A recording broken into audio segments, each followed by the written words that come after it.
Two dudes. Who's gonna hit who first? Try to see if you can figure out who's gonna hit who first. Step back, step back. I'm gonna let you try to figure out who's gonna hit who first and then what's gonna happen. That's what you need to be able to do. Oh, white shirt goes first. He's throwing. And black shirt opens fire in public. Boom! What's up, you guys? Byron Rodgers, Tactical Protection Review. Learn protection strategies from a protection professional. Let's see what we can learn from this altercation, this life-threatening altercation. What's the first thing I always say when you're carrying a gun? People think like, oh, I'm just gonna get a gun and then I'm gonna be safe because I got a gun. No. Having a gun just makes it so that any altercation you're in is a life-threatening altercation. Can you protect that gun? Can you effectively implement that weapon? You know what I'm saying? A lot of dudes do a lot of training on the range, but if you take a look here at my man when he opens fire, a lot of this stuff is happening. It's very fluid, very fluid. It's coming from a physical altercation. Could you draw your weapon and employ it effectively, right? In the midst of this hail of fists, really. Just a consideration. This is why we talk about integrated combatives. Don't miss out on this upcoming Protector Symposium 4.0. We're gonna be studying this with 4 of the most elite guys in the industry doing this. Download our free training guide if you want to learn from them, and about a dozen other guys at the top of the game on how to live a safer pattern of life. Now, as we look at this altercation though, taking it from the beginning, what we need to do is stay left to bang. We need to go ahead and make sure we understand how to avoid these situations, you know what I mean? How to survive these. So I'm saying, let's take a look and let's see who's gonna hit who first, right? The first thing that stands out to me is black shirt dude knows he's in about to get into a physical altercation. He's blading.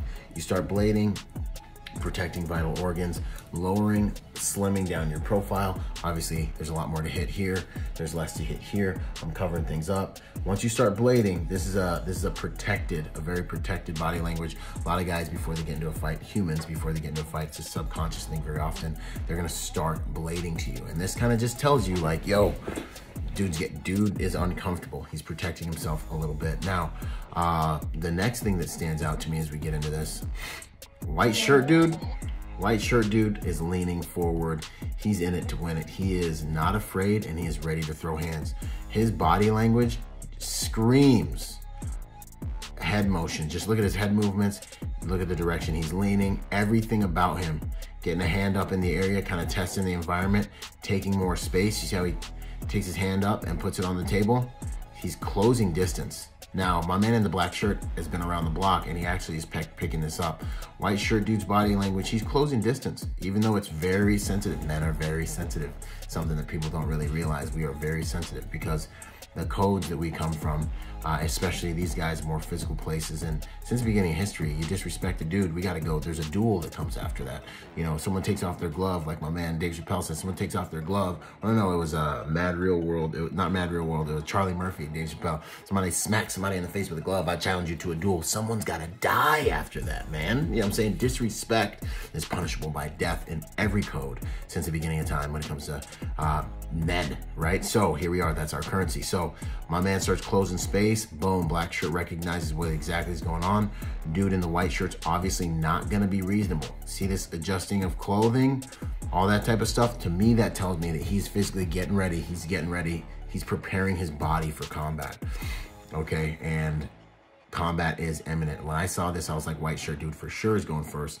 Black shirt dude, though, however, is the sleeper. So there's 2 different types we say, you know, in psychology when it comes to aggressive people or types of people, the way they react to things. You got the Pitbull, right?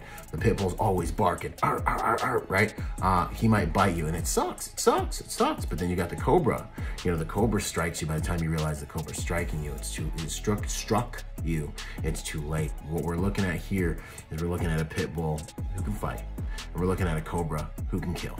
And before you get into an altercation, I've said this on another one, you don't see a lot of fear in my man in the black shirt guy's body language. He looks calm, he looks relaxed. He looks, at this moment right here, he looks exactly like he knows exactly what he's going to do.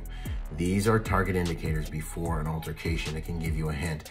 I don't care how big you are or bad you are. If you run into a guy that for some reason isn't afraid of you, especially if he's smaller than you, that is your last chance to say, hey, What don't I see? What don't I know about this altercation? What do I need to pay attention to? I need to back up. I need to take in more information. Obviously, this whole entire thing could have been avoided because they're not locked in a 5x5 room and have to fight each other over food or water or shelter. This whole entire thing is a social issue, more than likely, and it is probably more cost effective to walk away faster than Yu Fu, one of my favorite martial arts, right? So this whole, and now my man in the black gives him one more chance, probably, one more chance. And right here, this is an act of aggression. And he touches him and it's on, boom. Now notice he doesn't even move his backhand. He takes a few shots, and then he opens fire. The lesson here is you don't know what social code someone's operating on. You don't know what they're prepared to do and how far they're prepared to go. And if you're gonna get physical, you need to be prepared to win that fight. And violence, my friends, is not about causing pain or embarrassment. Violence is a race to damage the other person, the maximum amount, the quickest. It's a race to cause the most catastrophic damage on another human being. And it is used as a tool, right? As a protector, we use it as a tool to change behavior. Something I learned from PFC, it's amazing. But that's what we wanna do. We wanna change that aggressor's behavior so they become less violent, so that they comply, so that the environment becomes safe. But in these environments where you're dealing with variables and people who you don't know who they are, it's very important that you see these target indicators I talked about in this video. We talk about integrated combatives, and this is what you need to understand. An altercation where you may have to use your firearm is probably and possibly not always gonna start as that. It may start as a physical one.